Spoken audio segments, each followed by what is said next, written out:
Great, great. Hola, hola, ¿qué onda? Buenas noches to everyone, all the audience. Welcome, Wolves and Mermaids. Welcome, dear founders, friends, family. Today, it's a very special day. We are in the first episode of one of the dreams that we have around this amazing project that is called Wolves and Mermaids. And today, we're going to talk about the one beneath the pleasure and why we fear our own power.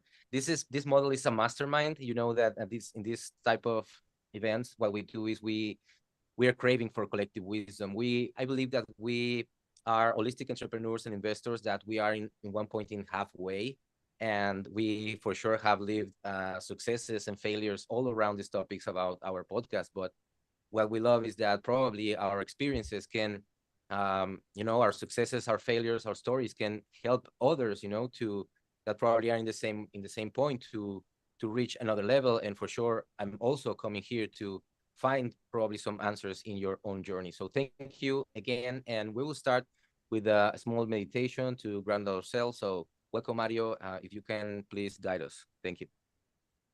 Sure, thank you so much. Let's close our eyes, straight our backs with our feet flat on the floor, feeling the sensation of the feet on the floor. With closed eyes, the gaze slightly towards the third eye. And let's do deep breaths.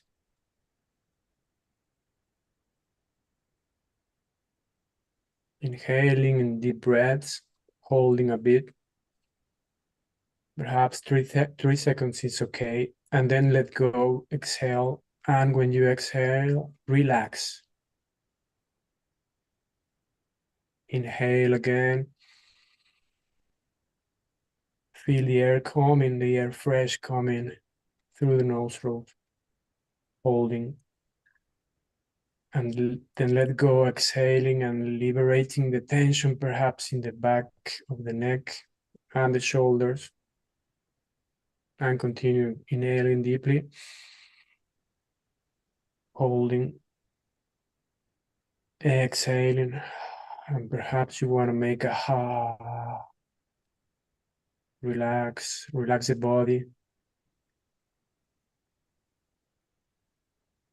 Inhale and feel the energy coming through your foot soles towards up towards your body, through your body. And coming back, feeling that energy, feeling your body, your bodies.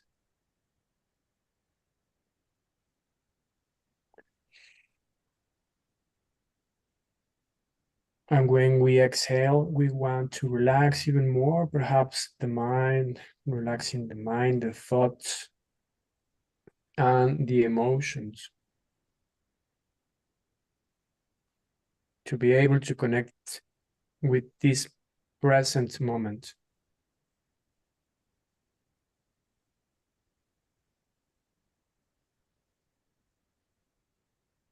Excellent. Let's give another inhalation. Hold.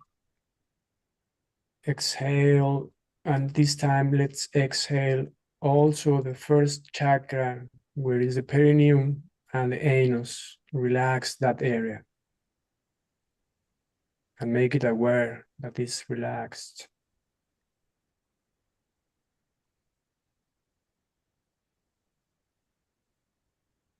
Inhale. Activate your chakras if you may so, if you can do so. All your chakras, all your spine. When the inhalation, feel that energy coming up, holding in the corona chakra, the seventh chakra. And exhale and feel the energy coming downwards. Excellent. Bring your awareness to this present moment. Continue this conscious state, feeling your breath and enjoying this moment. And now, When you feel ready, open your eyes.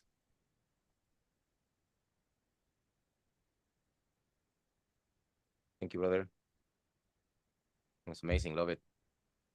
Great. So let's open the circle, the word circle in the mastermind. So welcome everyone. Welcome Lauren. Welcome Annapurna. Welcome Mario. My name is Yusef. I'll be your host tonight. And thank you for your presence, everyone, and thanking the space. We love to talk about these topics. We know it's a little bit disruptive, talking about erotic intelligence and all these things about the pleasure, but we're going get in because we have an amazing and special guest that today we will get. She will also share a little bit about her experience and some of her power that we share in the chat love, and we'll talk about a little bit of that. So, okay, so this is a mastermind. We will do some rounds. We will talk about topic main questions, and then we will have from 2 to 3 minutes to answer each one of us. For sure, the idea is to keep it short, but I know that this is sometimes deep conversations, and I understand also if you feel like, okay, you need the feeling to talk more, just do it. It doesn't matter, but let's try to keep it between every round of sharings between 2 and 3 minutes. Okay, guys. So at the end, the idea of this is for us as speakers is to have our own map at the end of this that probably as we talk and share about our stories behind the topics, and at the end, our idea is also to craft a map of actions and how do we can improve this topic that we were going to deep dive in order for also the audience, if they are interested, comment and share um, in our live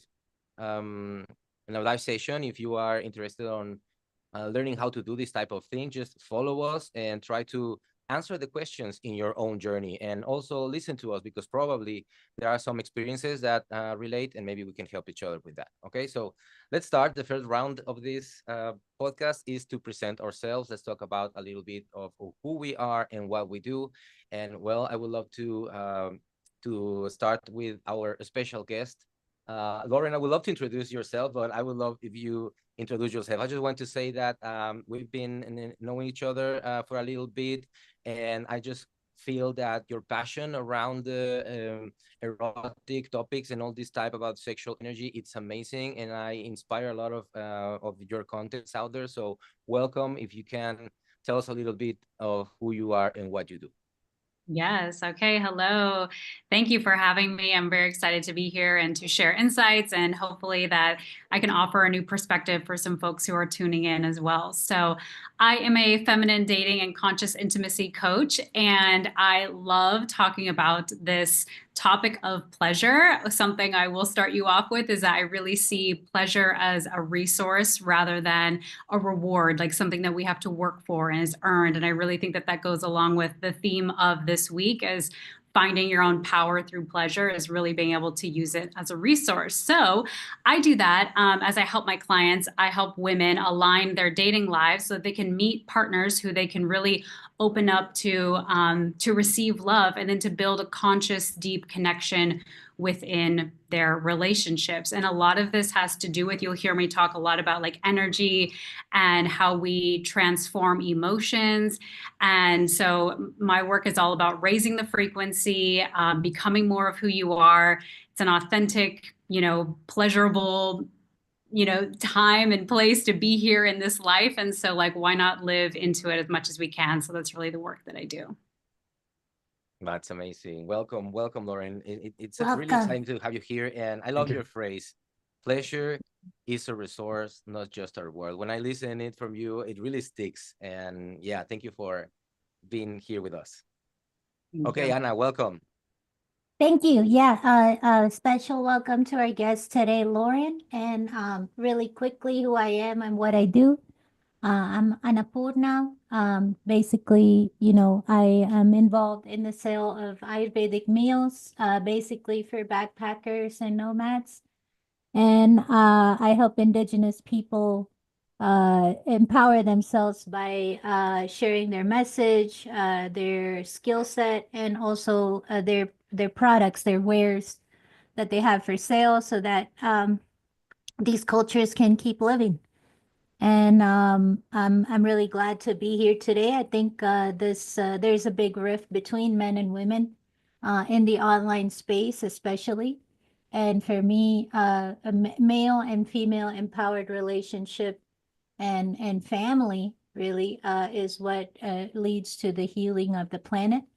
That's why I'm here. That's why I think this is important. And we got too much smut talk on the internet and not enough profound talk about these subjects. So I'm very excited for the topic today. Thank you. Thank you so Thanks. much, and welcome.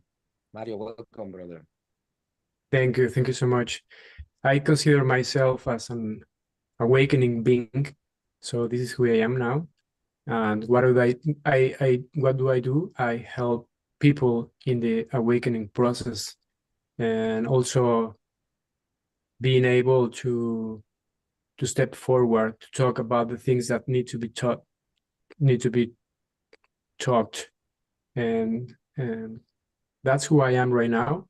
I'm a Mexican guy in the middle age that wants to take advantage of every single moment of my time here to bring the heaven on earth and enjoy what it's really all about. I think I believe it, and I have faith in who we are in reality.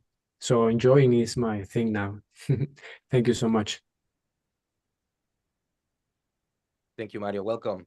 Wow. Well, all of you are very interesting people, wolves and mermaids, and I really consider you as something that we are related in how we think, how we vision, how we want to live. So thank you. I'm honored, really honored to be sharing this mastermind with you. All right. Well, what's up, everyone? I'm Yusef. I love to surf. I love to climb mountains. I love to build legacies. And well, I spent some of my years in leading on the corporate side of the business and leading some ventures and negotiating some great deals on on that universe. And 10 years ago, there was a big change in my life when I experienced a big financial fraud that, yeah, it bended on my knees. And after that moment, I decided that I wanted to be a financial trauma coach. So I'm in that journey of becoming one and helping others where when they are in that very crazy moment of losing all their money or all their possessions. And well, today I love to weave technologies. I am in the alternative medicine business. I love AI. I love crypto. I'm a computer systems engineer. And I love to promote all of this business through my digital marketing agency. And I promote sustainable businesses. I love to invest in businesses that create impact in the world and or create good in the world. Probably that's why we're together, because we all together want to do good in the world. And yeah, so I've journeyed through Mexico along. I love the cultural aspect of Mexico and all the Toltec information and wisdom and tradition. I became really a practitioner of that, and it really changed my life. So now I really want to help other people through my technologies to ascend in different types of levels of their lives.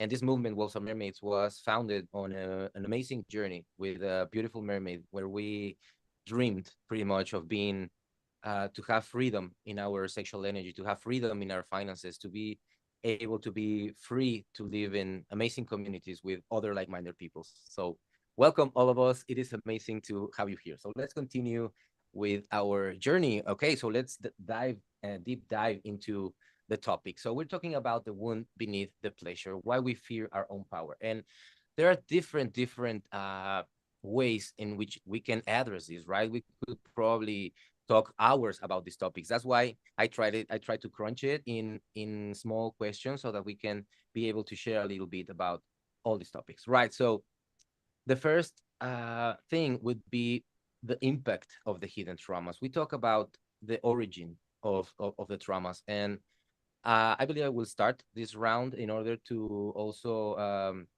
can have an order of this. So it's the impact of the hidden trauma. So how does issues like porn addiction or sexual abuse or repressed pleasure can influence my financial and emotional well-being? All right, so in my story, I found out that I was addicted to porn probably at 34. And it was crazy for me understanding that probably all of my problems were caused by that. You know, it was like a ripple effect for me, that everything was going amazing. And in one point, everything was just my life flipped over, right? And I started to understand from these amazing mentors like Gary Wilson and Jonathan White that when I was putting my energy out of my body through these type of activities and these addictive activities, I was not just only draining the energy, but also changing the biochemistry of my body, like pretty much going from wanting to be alive to wanting to be dead. So I think for me, it was totally related to all the time that I was focusing to having pleasure for something external and repeating that for a long time. Then it started to fail in my relationships, from being able to have sex for hours to literally can have any sex, right? And everything in between.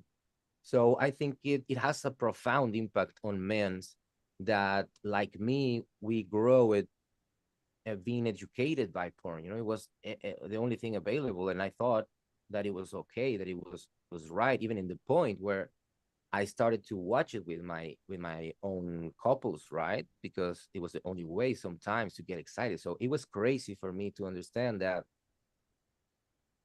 in my journey, in my entrepreneurial holistic journey, I believe that porn was um, really getting out all of my crazy traumas when I was a child, that I believe that I live a kind of a sexual abuse, and I tried to release that trauma probably by satisfying myself too much until the point where I pretty much lost all my pleasure. So yeah, that would be my participation.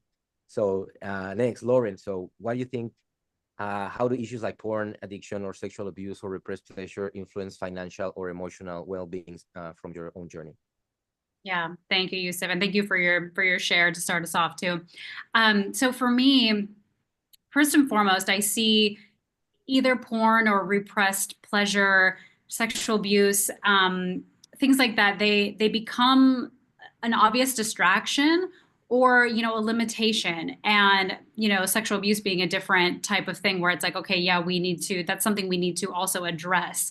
And so for me in my own journey, I had no connection to my body until I was 30 years old. And like, sure, I was having sexual encounters, but it was always for the man. It was always outside of me. And I lost this connection to myself until I finally got to this point where I was just like, this isn't even fun for me in relationship anymore. Why am I actually doing this? And it brought me back to this like sexual awakening for myself, to be like, this is about me and my connection to myself. And this is why I love this topic, is because this is actually where our power lies. But unfortunately, we can get more into this later, but like, we live in a society that does not want us connected to this power. And so when I was able to actually reconnect with my body, then the energy starts to flow again. And like, when we think about our energy centers, especially, even in the meditation, when we're talking about our chakras, our lower three chakras are our survival mechanism. And if too much energy is being held there, we're not flowing it. So then how can we flow creativity and expression in order to, receive emotional health, well-being, and also, have creative ideas, for financial and even feeling to receive finances in abundance, and being able to create with a sense of confidence and like who we are, and not doing so out from a place of control, but doing so from a place of like creativity and wanting to share. So I feel like when we can take the perspective and take the focus and put it back on ourselves and know our power within, then we cultivate that energy within and we share it out. And it no longer becomes this distraction or this limitation, but it becomes our like fuel source. And so for me, for me, coming back to my body, coming back to like, okay, I'm allowed to be a sexual woman. It doesn't mean that I'm promiscuous. Like I can live in my body. Then I'm no longer outsourcing my power to things outside of me, you know, whether it's validation or whether it's someone says I need to be on this path to, you know, earn money and things like that. It's like, no, I can create it for myself. And I think that that is true power, finding that within so that then we can receive, because we're creating it, you know, kind of creating this internal mirror of if I have it within, then I can get it outside of me too. Oh, that's Thank super you. interesting. Thank you. Thank you so much. Go ahead, Ana. Thank you.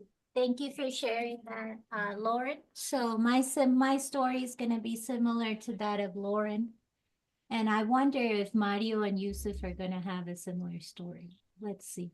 But yeah, I grew up in a way that was out of touch. Let's just say, you know, my saving grace has been empathy. Without empathy, I would have become probably a psychopath, if I'm very honest. Because yeah, I did experience abuse. Sadly, you know, I grew up in India in a city where it's common to get groped and common that somebody might masturbate on you when you're a child. You know, so these things I'm talking about happened when I was a minor. And or you know some adult male could be masturbating outside your all girl school. So all of these things, it's just the tip of the iceberg, right? But this is the way women and children were viewed. You're a big damn liability. You know, get out the damn way. Don't be out on the street. Don't be visible. And therefore, yes, I learned to cater to other people rather than myself. And my journey has been about coming back to myself and sort of sifting out who I am from all the noise. That I don't know if other women are trained this way, if it's just in India, if it's, there's probably nuance to it, but this extra empathetic tendency of always pleasing others, you know, service at the cost of yourself. Because there was also a unspoken rule that as a dependent, you know, you had to kind of pull your weight. I know this is not just in India. I've seen this in Mexico as well, what I'm saying. Yeah. But basically, you know, you're not paying rent. You're a child, but that doesn't matter. You're not paying rent. You're not pulling your weight. So you're an indentured servant, for lack of better words. So yeah, so I guess like my journey really started when I got to leave that environment at 18 and make a new life for myself. And about, you know, give or take the same amount of years later, I'm here on the other side. And yeah, I mentioned those things, right? Like, oh, you don't pay rent. You're not, you don't deserve to be alive, basically, is what is being said, unless you bring some kind of labor to the table that I deem valuable. So that's the link really that I'm trying to get at between money and sexual energy, because sexual energy, it's not just about sex, it's about being seen, taking up space, and being confident in oneself, not always looking outside to see, oh, does this person need something? Are they happy? You know, constantly studying the facial expressions of others to know, are they content? So long story short, I completely devalued myself, and, you know, I didn't think I was worthy at all. And coming into my own, and it's a daily game for me, really, because it's really about a confidence that is deep-seated and unshakable and unmoving. And that really takes me into the divine experience, because I didn't have the strength to do this myself. You know, this is more like a surrender that allowed me, well, to remain alive and kind. So, and not just that, but, you know, to have a comfortable life. So, yeah, I was kind of, you know, like I had a poverty situation growing up, and in terms of materials, and it just, it just flipped. Like I see in my world flip 180 quite a bit when my security comes up, internal security. That's really what I'm getting at, internal security. And that's what I relate with finance and sexual energy, personal power, confidence, even relationship with land. I mean, that's we got to cut it short, but yeah, that's that. I hope I expounded a little bit, but more articulately. I hope I came across articulately to the link between sexual energy, personal power, and finances, and being seen and feeling worthy, because that's really what I think it's about. Thank you. Thank you. Anna. Thank you for sharing. Go, Mario. Yeah, thank you. I relate a lot what you have shared, Yeah, because totally. I completely agree. The sexual energy is the power, is the engine. Without that fuel, we can't do many things, if not all of them. So it's really important, it's completely necessary. And now in my time, in my 43 years old, that I have several years integrating this information and understanding more, also, of course, in the spiritual aspects also, and understanding that it's been perfect as it has been for me. And I also honor what everybody have lived in their own lives, because this comes to a progress in our spirits, in our souls. So looking at it at a spiritual level is like everything goes okay, I understand, and also empowers us from the point that we get to the point of recovering that energy. And we are very blessed, actually, because we are alive and we have an opportunity always to realize that we can continue the path of wherever everybody is going, And with this fuel, understanding this fuel, it's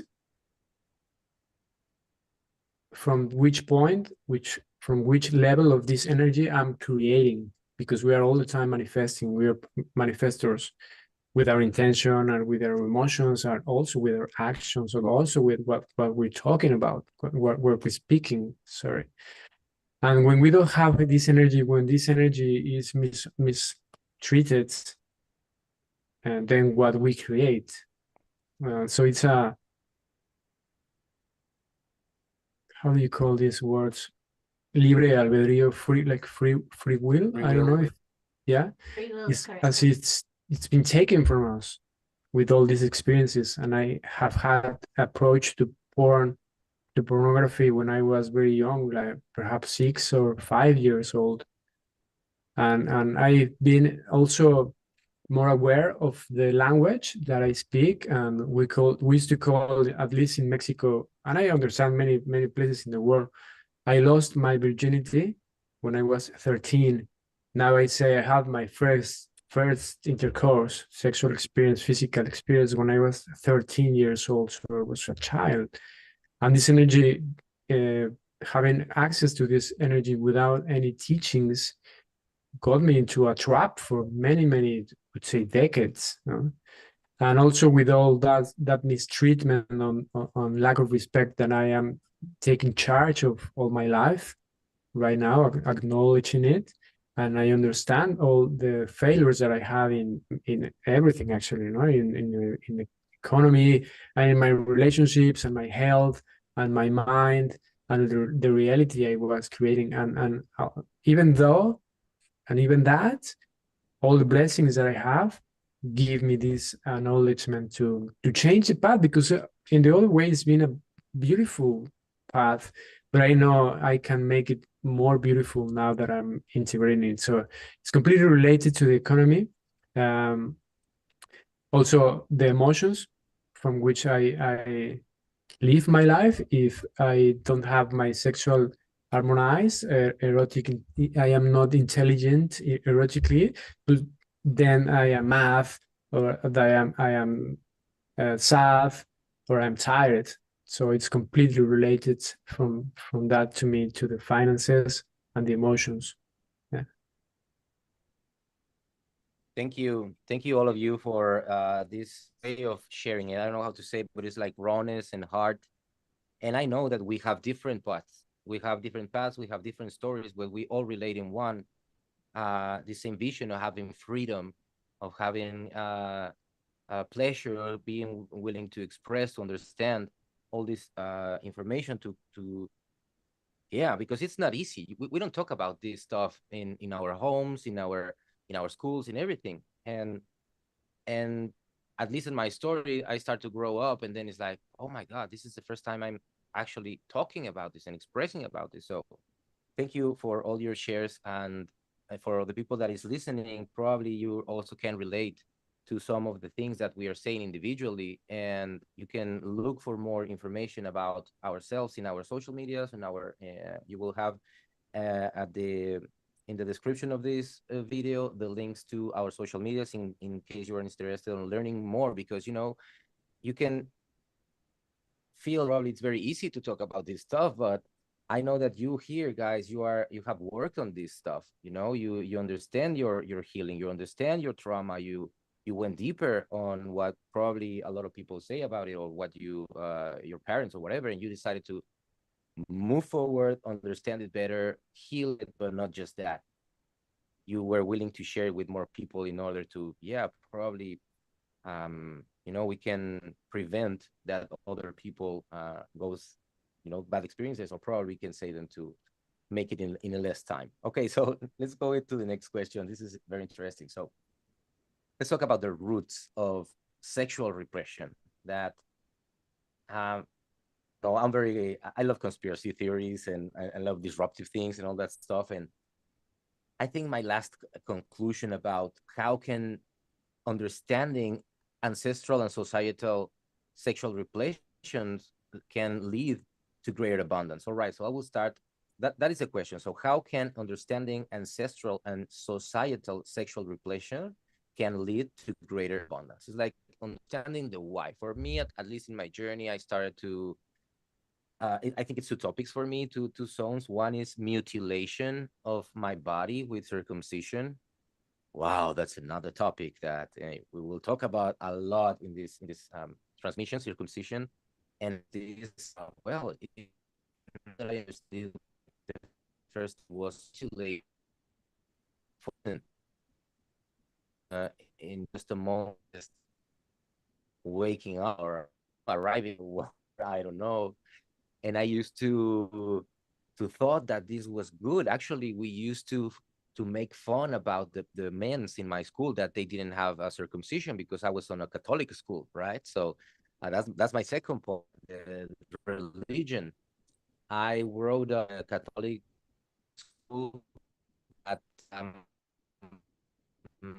very and all ritualistic. I thought that I understand sexual energy was like something about the demon, or something that it was very wrong, or something that I needed to hide. And I didn't understand that. And for sure, I was craving information. I was not understanding why, okay, yeah, why I was having erections, right? When I was 7 years old or 8 years old. And it was like, oh, this is normal, but I have to hide. And understanding that I was surrounded by a society that also was promoting the same thing. So I think for me, it could save me a lot of bad experiences and time. If I would understand this, that mutilation, it's part of ancestral cultures, or part of, I don't know, there's a lot of investigations where this comes from, but um, if I don't know if, yeah, I think I stopped from having pleasure myself, because there are a lot of secondary effects of circumcision along the way.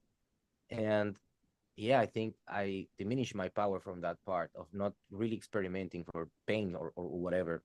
And also this part of demonizing the sexual energy, as many cultures and religions, and that is seen, that it's a sin, and you have to ask for permission, or you have to grow to certain age, or you have to do it just with your family. I mean, all this shit. I think it's, if I would be managed to go back and talk with my 7-year-old, yeah, I could probably make him understand that avoiding this thing could lead me to greater abundance and probably sooner. Okay, thank you. Beautiful. Thank you, Go bro. ahead, Lauren. Yeah. So I want to start with, I feel like if we go back far enough in time in society, we would find that sexual energy way back when, I mean, I can't get a rough date, but like way back when, was actually celebrated. And we've lost that in our modern times. But if we go back far enough, and like there's, you know, drum circles and things like that, and where women, you know, have their red tents and things like that, sexual energy was actually celebrated, but we have lost that. And now what's lovely about even having this conversation today is that we can now be the generation that is bringing it back, and that breeds other generations that are now being consciously aware of, okay, this is the energy that, you know, is our natural state. And so I also grew up with this big fear of, I'm going to get pregnant. Oh my gosh, like I can't have sex. And I didn't have sex till I was 20 years old because I was so scared. And that just disconnected me completely from my body, from my own like internal knowing. And it was just so fear-based. And what I really think that it's like our conditioning and what has happened to us in the past is not our fault. It's society that we grow up in, but it does become our responsibility at some point for us to address. And this is why we're here having the conversation today, to inspire awareness and responsibility of, you know, if you want to receive more well-being, more abundance, that this is the way. And it's through this, connection to yourself and honoring where does the shame and the insecurity and the fear, where has all that come from? Because it's not your fault, but it is your responsibility to look at and say, okay, this isn't actually my truth, and I don't have to live with that. And so that's been a lot of my path, has been, this is not mine to carry. Like someone else wanted to control this. Our society wanted to control us, to take this power away so that we can be more controllable. And that's not what I subscribe to anymore. It's like, I'm creating my reality. I know that I'm powerful. And so I have the power to liberate myself. And that's what we're doing, you know, with this energy, by using this sexual energy, which is unfortunately disruptive, but it's our natural state of being. And our society will be so beautiful in the future when we can get more people on the same page about this, that it excites me. But it is a healing process to go through, and it gets to be empowering when we can finally take our power back and say, okay, I can change this for myself, and I'm just going to be compassionate with myself through the process. Then we ignite that power from within. Thank you, Thank Lauren. you so much, Lauren. Go ahead, Annapurna. Oh, it's very interesting. Yes, thank you. Thank you. Sorry about that. There's, you know, people watching the stream, so I had to tell them to mute. So that it didn't pick up on the mic. Okay, anyway, I'm getting good feedback. You know, I'm sharing this with my family, so it's very interesting so far, and for me too, very enriching. So the question is, relationship between sexual trauma or repression and ancestral culture. Is that right, Yusuf? Yeah, like how can understanding these ancestral and social stigmas, for say, something, how can understand them and learn about them could lead to a greater abundance.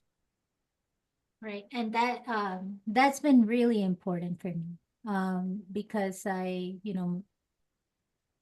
return to India very often. My channel is about the Vedas and yoga and Ayurveda. You know, this is I have an okay understanding of Sanskrit, but these are some of the first languages I learned, and all this was held in high esteem by my family and by our culture. And then, you know, there is no like reprimanding nature in any of that, in any of the quote unquote scripture, if you will, towards sex. And it's not even just sex, you know, it's like the female just being a female. like wearing a colorful clothing, looking beautiful. Even that is like, oh, you're inciting trouble. You're disrupting. So, it's like that. So it's at the same time, it's like, okay, well, here's what our ancestors say, and none of it says, that you should. In fact, everything is saying that the relationship between man and woman should be as God and goddess, and the goddesses are showing their body. It's not like they're not in a like a floor length dress. Like you can see the body. It's modest, but it's not like puritanical, for lack of a better word. It's not like a punitive Victorian dress, you know what I mean? So it's like, okay, well, you have that, and then at the same time, you're this treatment of women and children as a liability and something that should be hid away, God forbid, because there's all these people that we accept walking around just being predators. Like that's just accepted, and we're supposed to kind of become a shadow of you have to be invisible, basically. It's not even a shadow. You have to be invisible to be able to survive. That's the message given. So that conundrum was driving me insane, because I'm like, what is going on here? How is this? And like, how can you see and pray to the goddess and then go and rape a woman? Like, what is going on? How can you do that? And then how can you have like the honor killing, et cetera, because the child didn't follow the wishes of the father. And I didn't want to reject my heritage either. So it's like, okay, well, there's all this crap going on, and then there's the cultural heritage. And it became very clear which was true and why. I mean, I'm still figuring out why, but it's almost like I'll just give an example.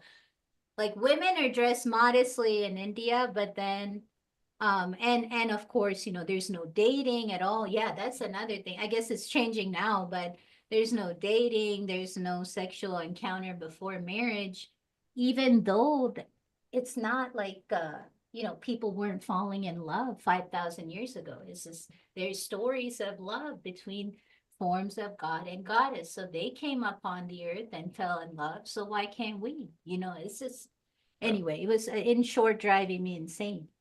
So anyway, so you repress, I don't know from exactly where the repression came. It could be from like over 1,000 years ago, where the Islamic invaders came in, and the basic goal, it seemed, was to basically impregnate as many ladies as they could in order to breed themselves into being the ruling class. And I mean, that's an atrocity in and of itself that's not talked about. Scores of women led themselves into the fire rather than get raped, and these are female warriors and leading other wives. Anyway, so and women and children started to become a liability somewhere down the line because we can bear children. So okay, well, that ability has to be controlled or safeguarded. But then who's going to watch the watchmen? It's like a recipe for disaster. And eventually corruption entered into society and whatever. The end game is we find ourselves in a situation, at least in present day and 30-40 years ago in India, where you're not even allowed to see a woman. Basically, it's not as bad as some of the Saudi Arabian countries, but you can't touch, you can't even think about it. But then there is pornography, free for all pornography. And kids were getting addicted at age 5, age 6, age 7 on the internet. And then there's entire movie theaters, every few streets in the city where you can watch porn films. Like men go in large groups to watch these films together, which is like a highly dysfunctional. So it's obvious what's going to happen. It's like, oh, okay, you can't ever have a healthy relationship with a girl. The first night you ever talk to a girl is probably the night you got married. But at the same time, there's this hyper stimulation. So there's never a way that man's going to have healthy sexual relationship with the female once they're married. There's no empathy there. It's just, it's like some men even don't prefer women after the pornographic exposure. It's you prefer the overstimulus, like the exaggerated rather than what's real. So yeah, and then there's a lot of violence too that comes out of that, because that's not part of our culture. That's nowhere in the quote unquote scriptures, the authority, I mean, I come from a pretty traditional society, and there's like lots of rigid rules, and I still don't have a say, in a lot of places that only men or only certain status people can speak. So, yeah, I mean, I had to, for my sake of my own sanity, figure this stuff out. And I'm realizing that this is an outcropping of like a boiling, it's like you set the heat, you place a pot on the boil, and you set the heat, and you dunk men and women in there and see what happens, and yeah, the result is like highly dysfunctional and unhappy families that are breeding traumatized children. Yeah, so I don't have a complete answer, like who's to blame. But I think if we understand the origin, like Lauren was saying, like somewhere down the line, these things get messed up. And I have, my nuanced example with regard to my upbringing that I'm still putting the pieces together about. But yeah, the result is is violence, is like highly predatory instincts, and that's now become associated with Indian culture, sadly, and we have internalized it. So yeah, mission complete. Is it a conspiracy? I do think, yeah, there is a level of psychological manipulation involved there. Because if we were free, then what, like, how can you control? Like, how can you sell pornography?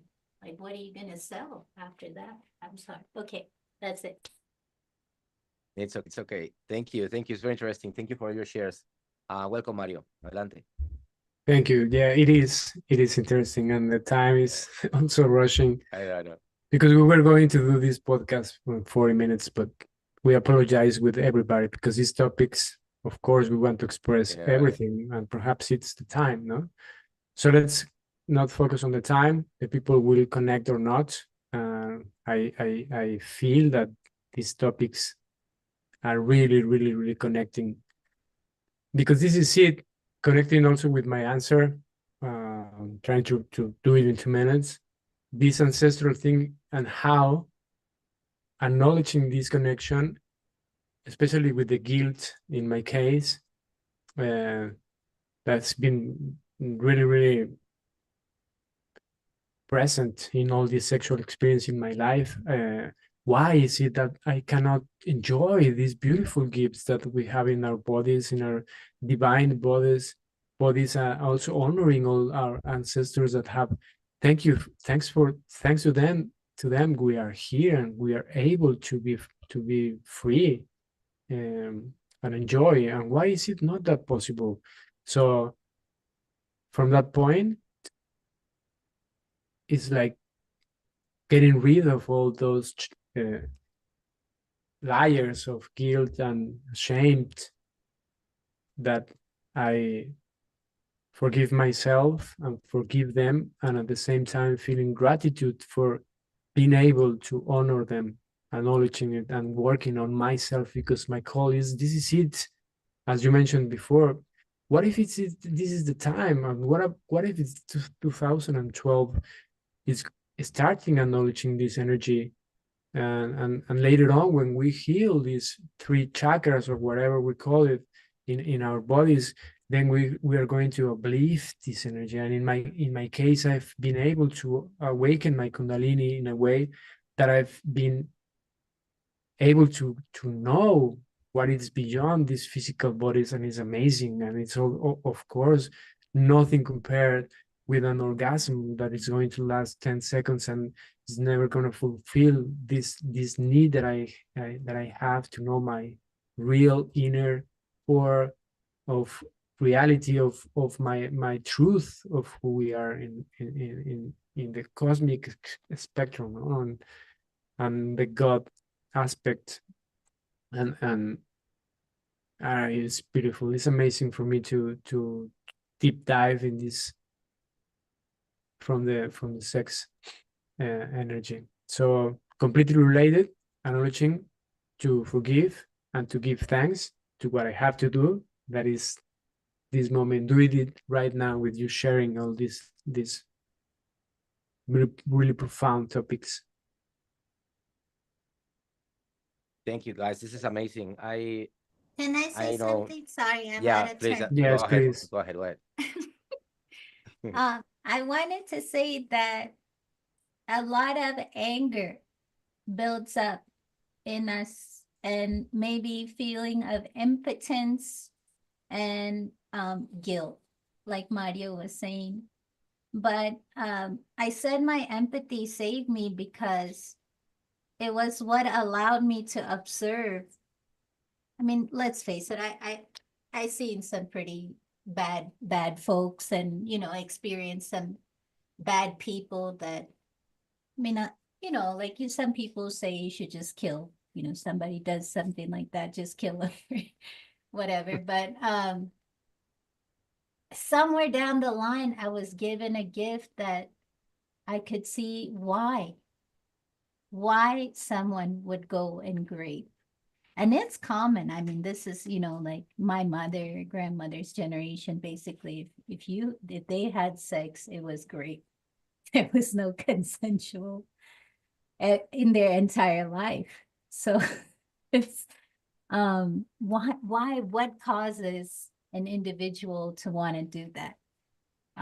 And that just helped me to dissipate feelings of anger, guilt, resentment, a lot of resentment, I have to be honest, and the impotence, like like I can't, like, or that is just me. But the truth is, it's like a template that's set for us, and it's impossible. It's impossible not to fall into it. So I just wanted to say that, to acknowledge that that the work everyone here has done and how far we have come, but also that there was also like no way, how are you, like, it's an impossible situation, and an unbreakable Wow. wall and an unstoppable force coming together. There's no other way.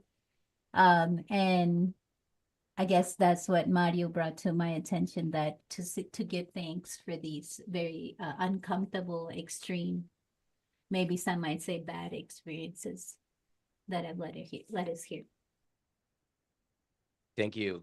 Yeah, and I believe they are in some part beautiful for each one of us. Probably they're painful, yeah, too. But I believe that we reach some kind of level where we're doing this type of thing, not just for ourselves. For me, just being with you guys, talking about this, listening to you, listening to your stories, your experiences. I I I don't relate in everything, but I relate in a lot of stuff. And as I say that, some of the elders told me here, sometimes in this journey of healing, sometimes you don't need a therapy. Sometimes you just need to know that you are not the only one living the same type of experience or the same type of bad or good thing. And that's what inspired the most of doing this type of events, because gathering like-minded people and like-hearted people with these same visions then can really help us to grab some frameworks, grab some tips, grab some knowledge from others and start applying it. So because it's better to try a path that is already being walking than a new one. And at least in my own journey, it was very expensive to learn from my own experience.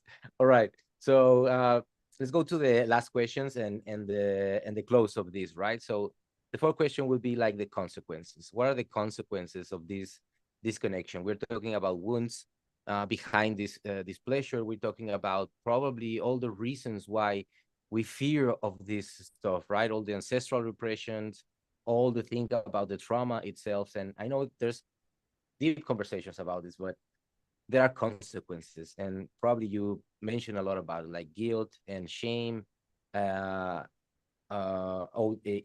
and mens and all this stuff about the physical part, right? So the question would be, in what ways does connection from your sexual energy contributed to scarcity and relationship challenges, right? Okay, so for me it was, yeah, the overexposure to porn, I think, rewired my entire system, not just chemically speaking, but also specifically talking about the reward system. I think that I disconnected totally from my reward system by creating these unrealistic expectations and orgasms by looking this on realistic scenes and all that stuff. And I believe that by changing that, then I wasn't being aware that all the good things that I was maybe having or winning, or good relationships, good women's, good everything, was never was enough. I was never happy with anything, and I related to probably everything but porn. But at the end, I started to read these books and started to train with Jonathan White and with Gary Wilson, understanding how your blood chemistry changed every time I was, just ejaculating by stimulating my brain with this type of thing. So yeah, I think it's related. The greatest consequences for me was to destroy my compensation, my reward system, and putting it in a level where it was very hard to just cheer for stupid things or simple things, or just eating or having a girlfriend. And I think also another crazy consequence, that it was a pattern on my life, that it doesn't matter how beautiful my partner was. Yeah, I wasn't ever satisfied. And I found that in studies that Gary Wilson exposes in Your Brain on Porn, he says that one of the worst secondary effects for men that use porn is that you feel you left with the garbage, that your wife is like the garbage, like the yeah, like, it's crazy. And it's painful also for me, because I know that I was bad with a lot of women's by not, but I didn't understand that that was a great consequence of just watching this stuff every day. So yeah, and for sure also intimacy issues, that what I can say, in my past, the most wealthiest time of my life and the most happiest time with my life, it was along with a woman. We did it together, it was amazing. And then all these consequences started to just disconnecting me from myself, from my inner self, then with my closest ones. For sure the businesses also started to fail because I was just disconnected with everyone, right? So um yeah, I think people behind the industry of porn and all this unconscious way of treating sexuality and pretty much like a product or something to be sold online, it's fucking everyone around.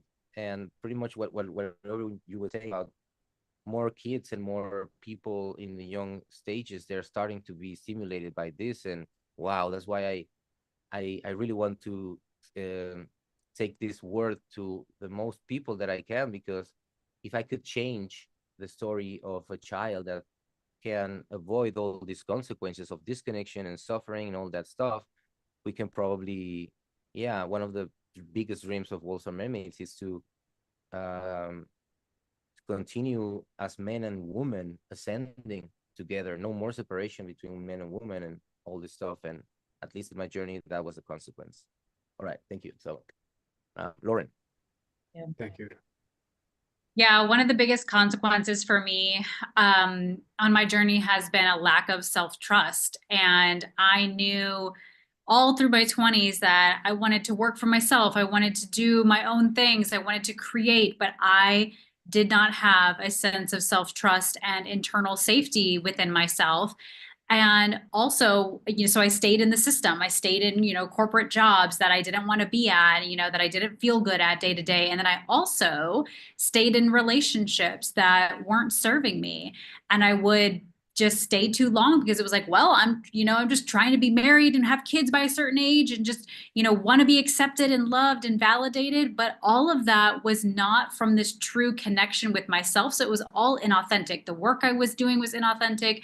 The connections that I was having with friends and partners was inauthentic because I wasn't connected to myself. I didn't have a sense of, trust and safety within myself to be confident and to express myself in the ways that I wanted to really be alive, in my body and like this, like, I'm this very like fun, sassy, playful person now, but I used to be the good girl who could do no wrong and followed all the rules. And that's just not who I was. And it was finally like, okay, I can't live in this like shell any longer.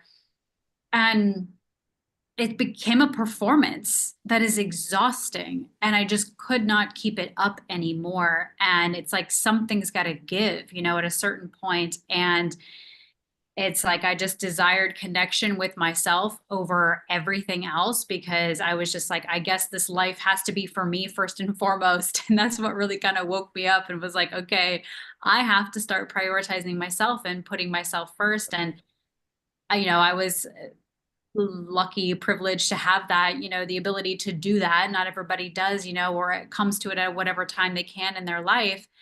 And it's always a journey. It's yet an unfolding journey. There are so many layers that I am still deepening into with my partner, with my own accessing wealth and abundance in my, day-to-day job and what I'm creating, in entrepreneurship. And so it's an unfolding process that we get to take ourselves through. And it's like now that I know that the connection is made and through the awareness and through sharing in spaces like this and finding like-minded people, it's like, okay, like I'm on the right track. And like I alluded to earlier, we're creating change for the future. And I want something that is different for my children as well. And so I'm just glad that I could be the cycle breaker, as many of us are the cycle breakers, for our lineage, and that we can be the ones to make the change going forward.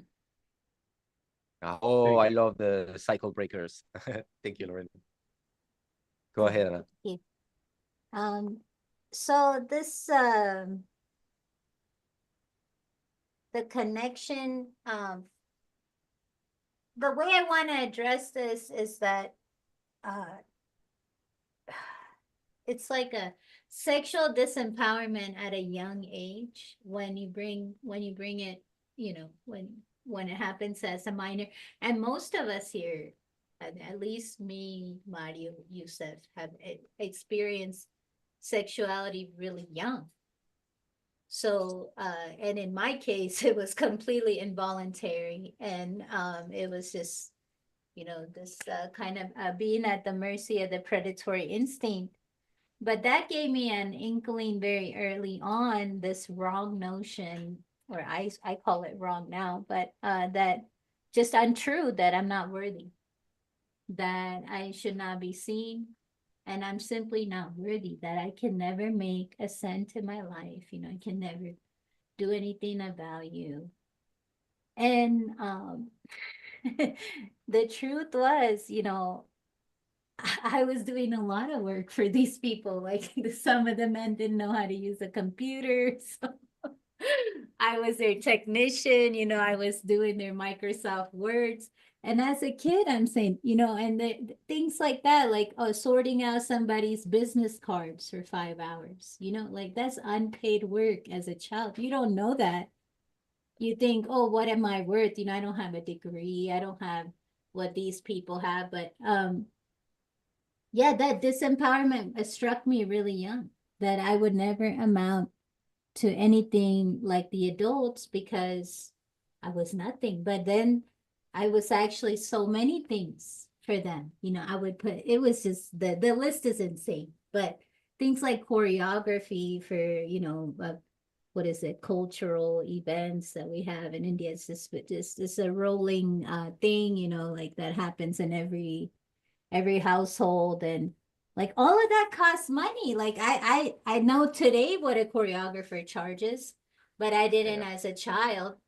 And it's like, okay, well, I'm putting together show after show, every few months with organizing all the other children and yeah, yet I was told I'm unworthy. So that was my biggest issue, is that I Yeah.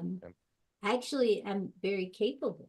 And once I broke out of the quote unquote shell of college and that institution, that I was very good at finessing, if you want to be very honest. I was really good at like getting good grades and just kind of like, massaging that system, and maybe I would have got a PhD. I don't know, but it was just draining, exhausting. And it wasn't paying well either. That's the other thing, like below poverty, let's just say, was a salary, so yeah, as soon as I just quit that. And I mean, Yusuf and I, we know each other, so you've been to the sound healings and stuff. Things like that were going on when I was little, and I would organize stuff like that when I was little, but it was just a nightmare because it was all these adults trying to get free work out of me, and I just didn't know why people hated me, or what was wrong with me. That was the big question. What's wrong with me? Why do people act like this around me? Yeah, but I realized it's because, you kind of show them who they really are, a parasite. So yeah. Anyway, so what that was a disconnect, worthiness, and therefore I just, it's like, oh yeah, I'll be poor forever, and I'll never deserve anything, and I can never make anything of myself. And little by little, these talents that, again, in our quote unquote culture today, they're not respected. Cooking, cleaning, the feminine things that used to be called home economics, for, to make it very brief. But music, dance, the feminine skills, the skills that keep the households running, they're simply like kind of dismissed. And it's like, oh, you don't work for Google? Oh, you're an Indian. You're not an engineer who works for Google? Okay, you're a failure, essentially. But I'm secure in what I do. And it brings me joy, and it brings me abundance. But it also doesn't carry the weight of like a handcuff, like the institutions did for me earlier. That's what they symbolized for me. The handcuff on my creativity, on my creative energy. And I would even get like back pain in college, like right there at the root. To reinforce it for myself. So yeah, connection with my worthiness, and therefore my talents, and therefore said abundance those talents bring in, was what I lost due to sexual dysfunction. And I want to stress that it especially at a young age, like being a child, and that happened. Thank you. Thank you so much for your shares. I know that probably we Thank you. need more time to, because we love to express, and I thank you so much, your rawness on your heart on this. Let's continue. Thank you, Ana. Let's go, Mario. Yeah, thank you. I want to express about this instant gratification that for some reason we got rid of, or we have it so much, no, for everything we wanted immediately. We don't want to do the effort. So the call now is, what if we do it different? And this erotic intelligence, I think, is that it's nurturing ourselves from that divine power, and not giving it to what we were used to, what I was used to give it to, this pleasure. And I understand it's completely related to scarcity and relationships in the bad way, and also in the positive way. Because if we cultivate each other, then the relationships that we're going to attract as a magnets, that are resonating, are going to be also beautiful, in accordance to the vibration that we have. So it's just making this awareness is amazing. It's an amazing gift, as you have mentioned. If we can give this gift to the children, to the people that are awakening their sexuality, and perhaps finding the way, more artistic way, subtle way, protective also, very, very important. The more we are aware of this, that is going on, and I'm saying this is going on, perhaps talking about thousands of years, who knows, no? And the time is now, and having access to all this technology that we have on the social media that is allowing us, empowering us to express ourselves and to heal ourselves through that, is going to change everything.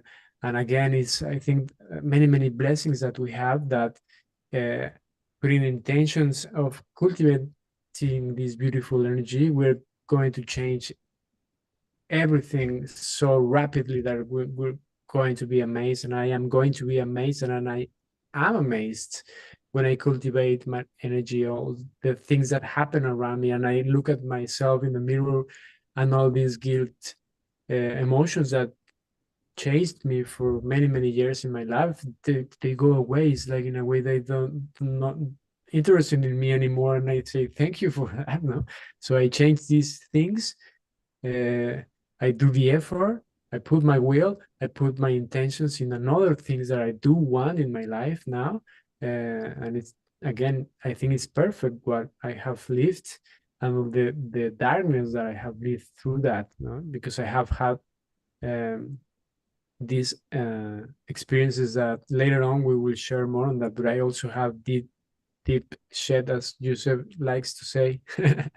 It is what in the darkness in my sexual experiences, also related to sexual abuse, not directly to me, but my partner, and me being completely kidnapped and tagged, and being not able to help in any way, and then poof, this more guilt, and later on not feeling victim feeling victim of this event many years after, but now realizing that I created everything to myself, and taking responsibility is also a call for myself to heal all the things that I have brought to myself together with my ancestors. It's an interrelated multifactorial stuff, but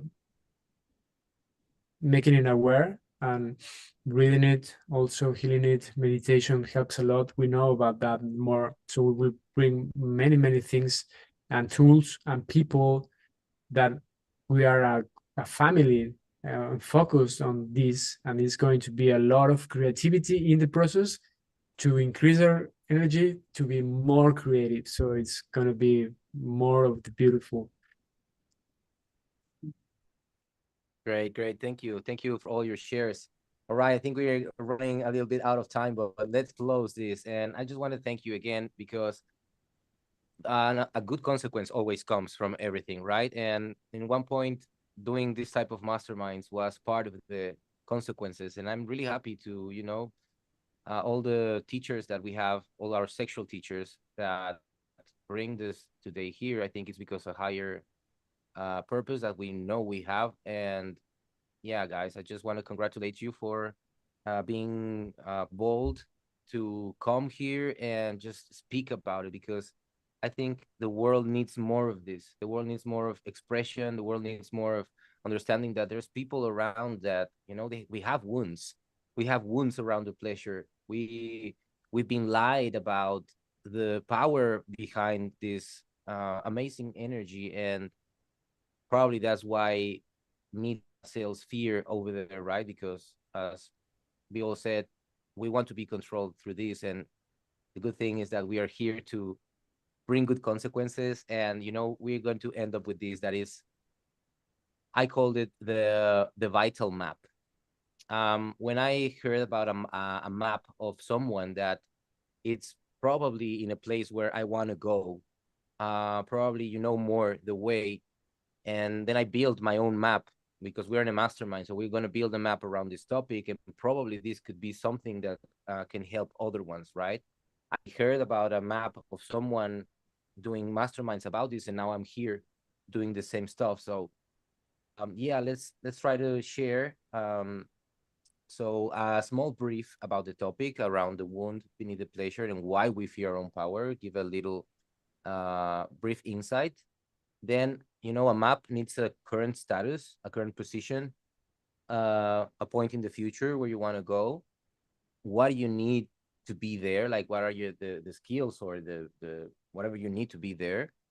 And what inspires you to go? What is your why behind it, right? What takes you out of bed every day to just go behind that? And what will be your action steps, all right? And at the end, we will close with an amazing question to our guest speaker. Okay, so I'll start.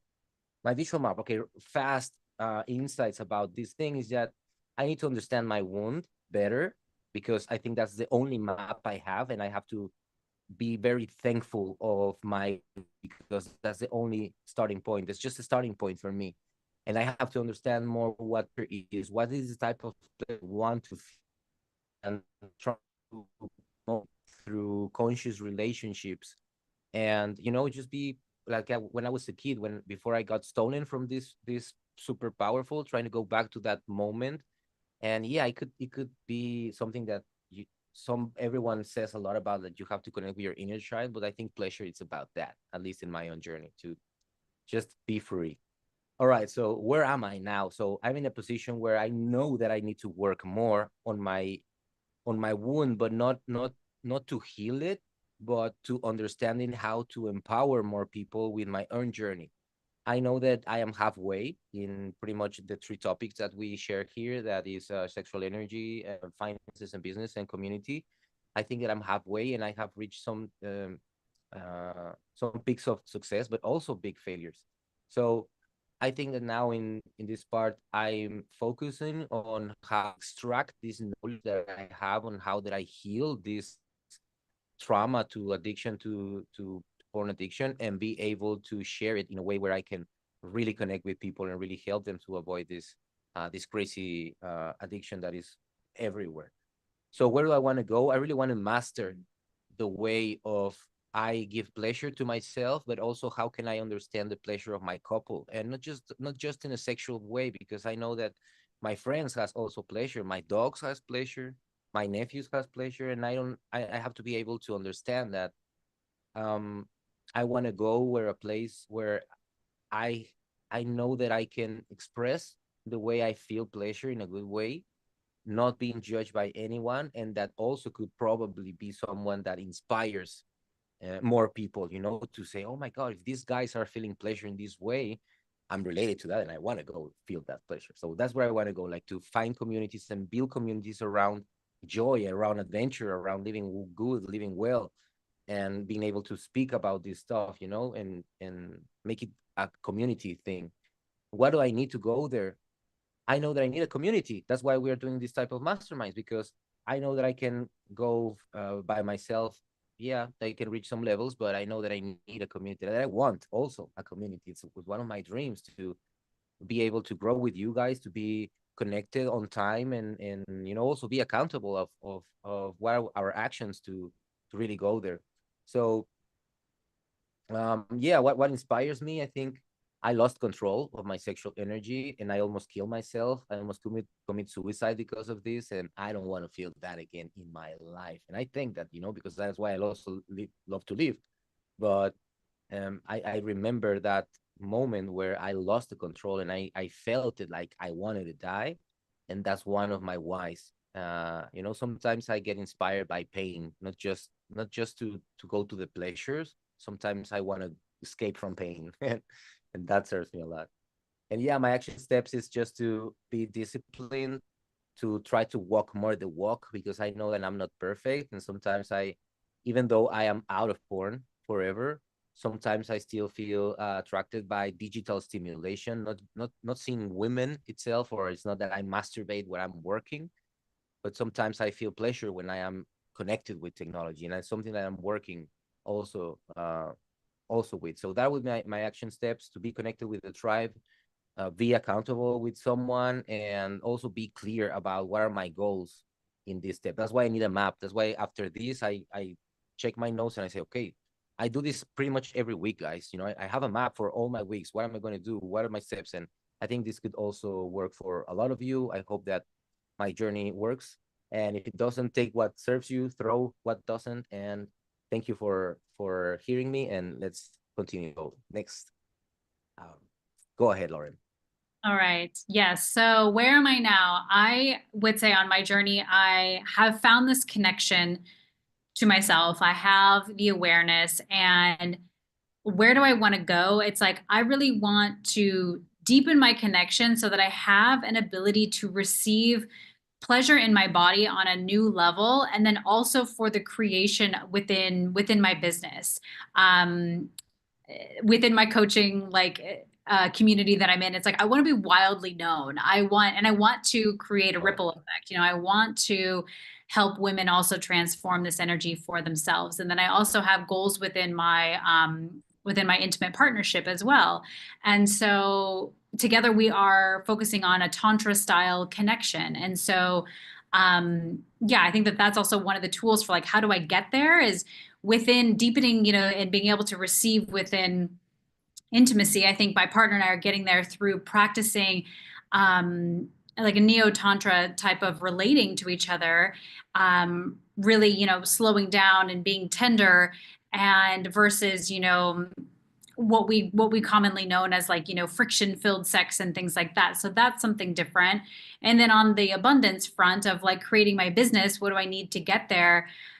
Really, for me, it's like getting out of my head and being able to create from my body, and allowing that like pleasure to be that resource for creativity, not like thinking logically of like, oh, I need to do X, Y, Z, but like, okay, what is it that it feels good to create, and what is really, yeah, like inspiring me and coming through me, and trusting that. So that's something big that I need to hold myself accountable to. And then my inspiration for my big dream and for my vision is through business and through, connection with my partner, is changing the cycle, for my children. I want to, raise the next generation, to be consciously connected to themselves, and and also helping women do that for their own families as well. And so really spreading this awareness of like, okay, we can heal this for ourselves, heal the pleasure wound, and allow it to have like a really big ripple effect. And yeah, the actions that I'm taking are, my partner and I are pretty consistent about knowing that we need to we set aside time to like intentionally connect. So that's something that we do intentionally, and like we're reading books and resources and things on how to achieve a more tantra type connection, style of connection. And then within my business, and allowing pleasure to be the resource there, actually, I think taking action and like building trust and confidence through taking action is the action step there. So just allowing myself to be fully expressed and building the confidence there. Amazing. Thank you so much, Lauren. Thank you. Go ahead, Anna. Thank you. Okay, so first, insights on today. I've learned we're all I wrote something. I, like every person I have had empathy for, am not free. Yet in my empathy, I feel not so alone, and also not so ashamed of what keeps me up at night.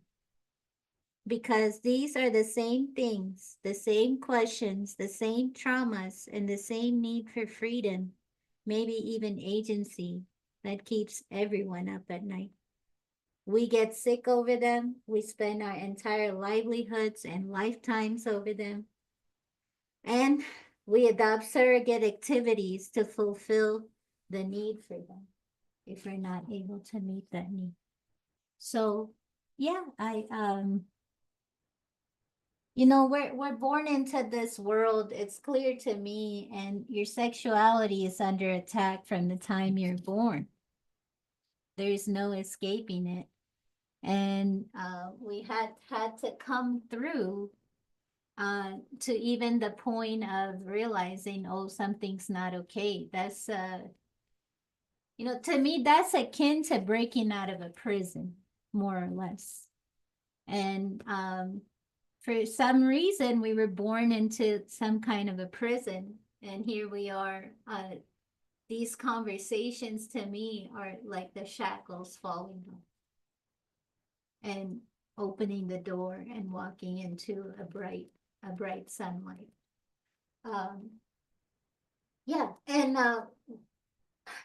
the surrogate activity, what I wanted to say, that's what's going to go into where am I, what do I want to do, where do I want to go, and how do I get there. So I noticed that the rawness of being human is educated out of us, but you can't ever really stop being human.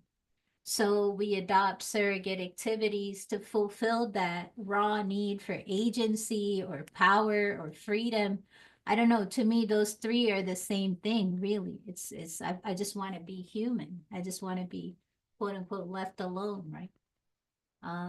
And the surrogate activities come into play. I mean, pornography is one of them, but it's also like for females to not talk about. I don't know how common this is with our generation. We probably binge watch shows, but my parents and my grandparents' generations would watch novelas. So they would just completely immerse themselves in the novela, and everything that she didn't get to live, she lives through the whatever character that she's identifying with in the novela, right? So it's just like that. Or a man goes to a strip club because he's unable to connect with his wife, or it's just these things, these activities that rise out of disconnection. The end result is we're here, we're maybe not the four of us, but most people are unable to connect meaningfully with others because we live behind a wall of these traumas, and therefore we seek maybe anonymous sex or some kind of a surrogate way to meet that need for love, approval, and really like freedom, like the want to bear children, the want to have a family, to have agency and have control over what happens within your family, and not in a menacing way, but in a secure way. So yeah, I have a few surrogate activities that are preventing me from moving forward because I got a good flow in my business. I have a good relationship, I think. And what's going on right now really is I feel so afraid of the world that I don't know how I'm going to bring in a family and not have messed up by doing that. And I can't prevent the future traumas that may or may not come upon those beings that I bring in. And yeah, it's this feeling of fear of being open and honest, feeling to be hurt. And Yusuf and I, we had a little bit of an experience in this social media arena. So, I mean, it gets a little bit crazy sometimes. And yeah, it's just that fear of how can I protect, 2 little children or 3 little children from this? But it's really, if I'm honest with myself, it's really how am I going to protect my own inner child against all of this smut that I see, online. Okay, I guess I can shut my eyes, but it's all around. It's all around, and it seems like men and women are at each other's throats more and more every day, and we're kind of unraveling as a society. Yeah. And yeah, but that's I'm not the supreme overlord, and I never want to be. So what I end up doing is I engage in a surrogate activity, like watching some dumb podcast on YouTube, the whatever podcast or something like that. And this is preventing me from sharing deep insight. Like, I have something to say, but I watch these podcasts that have nothing to say. So this is big contradiction. And yeah, it is a little bit of an addiction or a surrogate activity, but I think it comes from the need. What I really want is a true community and something, the coast of Oaxaca has been close to my heart for a long time. Yusuf and I, we have a story there, but what I really want is a spot over there that is, off grid, so to speak, just kind of like a fortress. And the reason I want that is because I want more time with my hands in the clay and the dirt, and more time just being more natural, more one with nature, rather than removed from, and living from rental place to rental place. And not ever having that root. It's a need to put down these roots, but also to have some kind of a security behind it, to be like, sure, I'm surrounded by good people, that my house is made of natural materials. I don't know, there's like all these requirements, right? And I mean, like Mark Zuckerberg is doing it. I don't have his capital, but he has a bunker on Kauai Island, and he's farming and eating his own food, and raising his pigs that he, slaughters and eats and stuff. And he's going hunting. But then he creates this product that wants to enslave you inside of a metaverse, right? So it's like, I do not want to be consuming these products as a surrogate activity, and I'm lining the coffers of this man so he can go and live my best life, essentially. So yeah, I'd like to just live my best life out there on the coast, and have an off-grid location, but in a good community. And I think I transmit it pretty well. You can imagine the idyllic location. So what do I need what requirements, essentially? I need to stop, I need to stop wasting my time, basically. And yeah, and like my mood, my energy, my creative energy, it's all the same thing. Like, I need to stop wasting myself away watching these dumb videos, and instead not be afraid to express once more deep insight that I have, and not be afraid to put down roots and have a family and move towards that. So yeah, I mean, I'm putting some money away, and I'm yeah, so there'll be more motion. I don't want to say I'm going to buy my ticket yet, but there'll be motion towards that ASAP. But it's going to happen. Me and my family, we're moving towards that, and putting money away for it. But I noticed that my main problem is kind of getting demoralized, and I seek it out, because there's no TV blaring in my face. I seek it out. I go to YouTube. So yeah, I got to stop that. And because I think it'll stunt, like it puts me in a state, Yusuf, like you said, like I can't enjoy anything. Like the only thing I can connect with is that stupid device, and I can't really enjoy and the time I have with the people around me that are a gift, and I don't want to stop seeing them as gifts. Yeah. So yeah, I hope I gave my map pretty well, and yeah, that's it. Thank you. Yeah, thank you. All right, I hope you're going in time. We just Mario left, and one last question to Lauren. So let's move a little bit fast. I'm sorry for the time, guys, but these topics are deep. I'm sorry. Let's go, Mario. No, yeah. I wanna accomplish the time, but I also want to express. I don't know. It's always a paradox, also. So I will try to integrate this crazy multifactorial reality, and I want to feel good. I want to continue feeling good.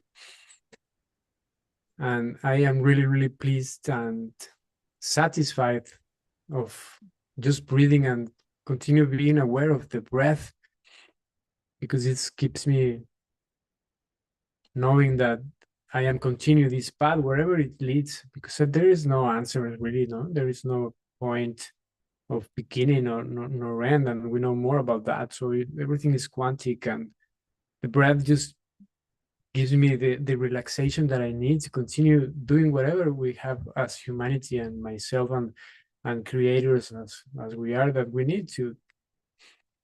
So where am I right now is it's here now, no? In Puerto Escondido I have been here a week. It's a place that I love to be, in Oaxaca also, and I want to speak also for my daughter, that she's Oaxaqueña from the mountains, and a deep connection brings me here again. I've been here several stages in my life before, and now I am here to put my intentions and my efforts, waking it up, waking up in the morning, early in the morning. So doing exercise, building my shape, physical shape, that also connects with my mind and my presence, and gives me the love to myself to choose what I want to be in contact with my senses to the good things that I want, meaning food, and meaning also getting rid of this dopamine stuff that wants to, you know, as a being, human being wants to a little bit of a lot of everything. So it's a paradox also why creating good content and not fall into the trap of I need to create content, getting access to TikTok, and when I realize I scroll a bit, but this is been less to just enter it, have contact with good content, and then create good content. So that's what I need to do.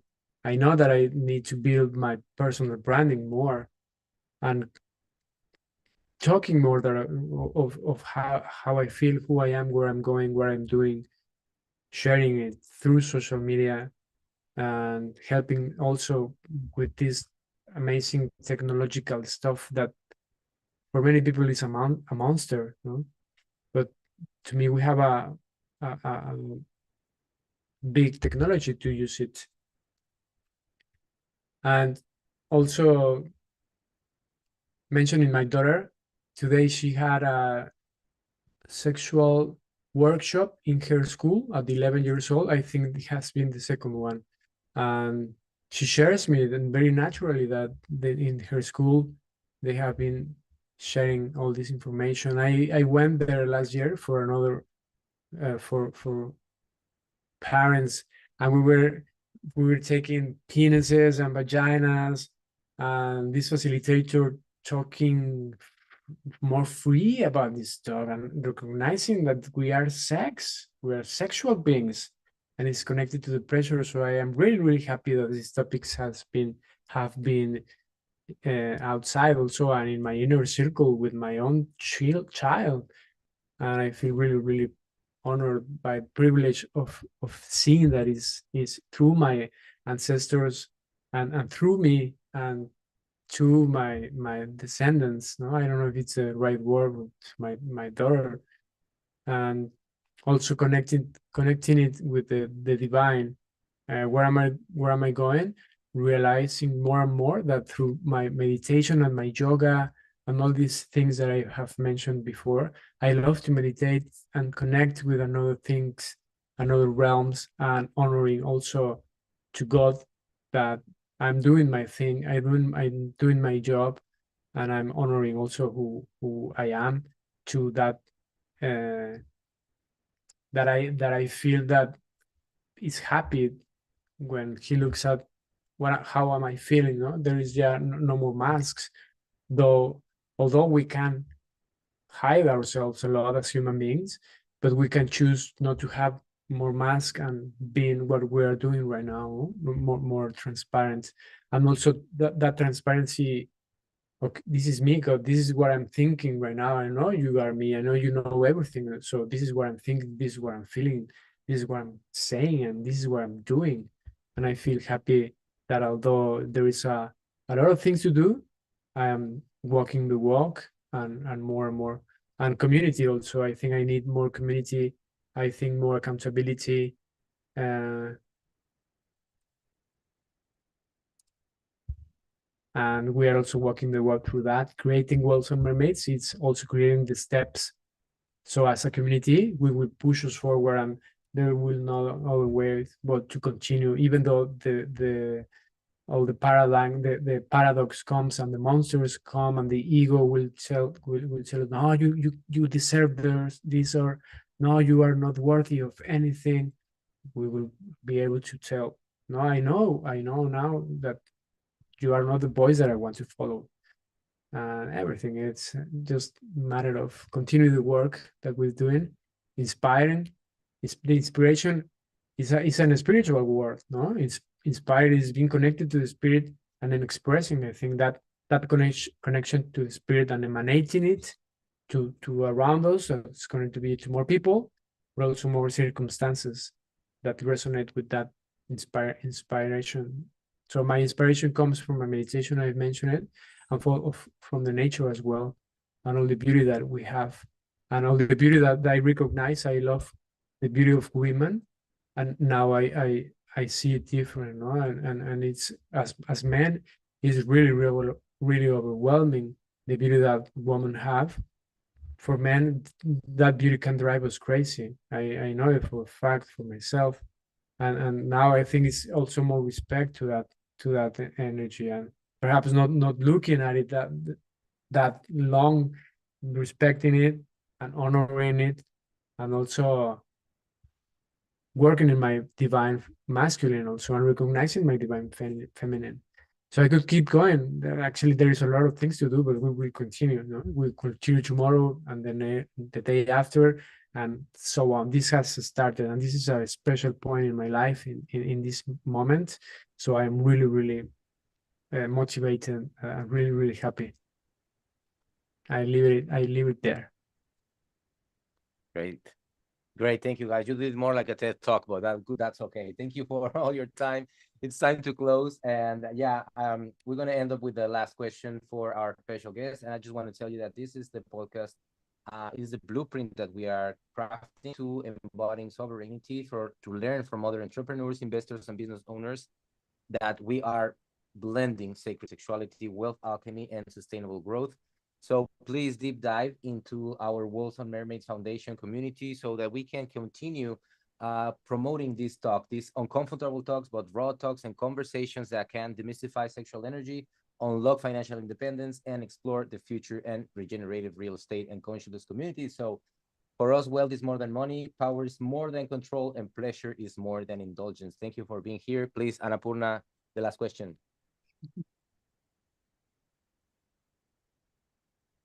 So Okay, are you there? yes, Yeah, okay. You took it away from the file. Oh, there. It's there. It's okay. Uh, what do you think? So for Lauren, this is a question for Lauren. What do you think is the most underrated ability that humans have to improve in their life? Okay, so I specifically chose this question because it is imagination. Imagination, I believe, is the number one thing that we can use to improve our life. And this has been something for me that it's also like a muscle that we build when we can actually allow ourselves to come back to this childlike version of ourselves that can imagine all of these, big, wonderful, beautiful things that we want in life. Because I think sometimes a lot of times we as humans overcomplicate things. And oftentimes we, again, are like looking to structures on the outside to find the answers when we can actually access all the answers from within, and it comes through our imagination. And so this is really also like a fun, pleasurable place to tap into, where it's like, this is how we connect to source and where answers come from. And so when we allow ourselves this flexibility to imagine and to play and to get creative, I think that this is what really changes our lives, or has the ability to. So that's what I would encourage everyone to tap a little bit more into, is their imagination. Estás muteado, hermano. I totally love that. I don't know if I want sometimes to comment something, but I really appreciate. Probably that was something I needed to hear about connecting more with my imagination. I really love what you shared, all of you share, Lauren, Mario, and Apurna in this amazing podcast. This was the first day, the one beneath the pleasure, and why we fear our own power. So thank you guys. I hope you have an amazing week and see you tomorrow for our next step. And thank you so much. See you soon and much love to everyone. Bye-bye. Thank you, Lauren. Thank you, Annapurna and Yus. Thank Great you. session. Great sharing. Great. All right, we're off, right? Yeah. Great. No. Lauren, sorry for the time, Lauren. Oh no, Oh, I we're think not off we're yet. still Oh, shit. live. We're Okay. still live. Yeah. Okay. Great. Thank you so much, guys. So see you soon. And yeah, that's it. And sorry to Lauren, of course, for the time. Yeah, sorry to Lauren Did for not waiting hear. too much.